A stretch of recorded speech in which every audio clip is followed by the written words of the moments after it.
tried to make our project and how we failed. Hello, and I am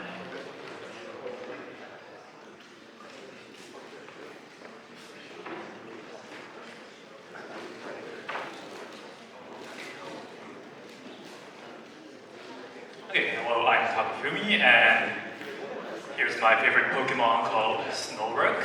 Also, he has a human name called John. And, well, I'll follow you into our project concept and how we tried to tackle the problem and how we failed. So our project was to read the Pokemon type trend from the images and by reading them in convolutional neural network, and also create a Pokemon name for the user based on their types, and we generated them using Markov chains.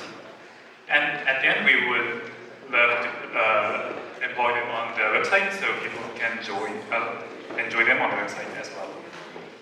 So the problem we had was that we didn't have sufficient experience with CNNs, we didn't have enough people, and we didn't search for private works.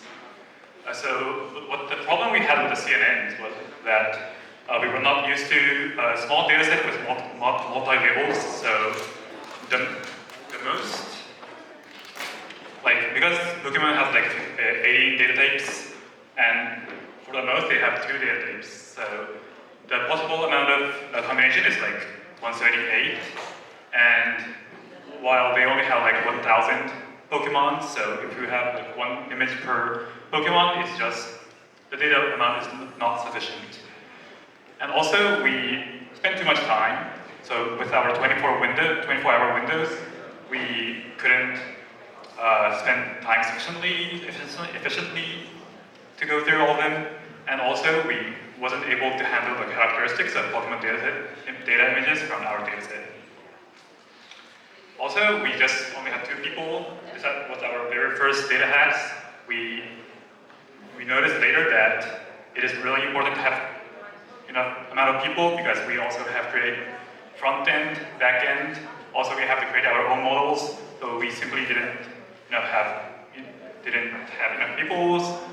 Also, we didn't search for fireworks. It turns out a few hours before the deadline, there was a similar work with similar conclusion we had with the EDAs. So the dataset was a little biased towards some data types, and we could have skipped those parts if we spent a little time for private work. So in the future, we will be able to solve this by using a pre-trained CNN from beginning, or making the dataset bigger by editing the images. And hopefully we can find more friends to get help. And that will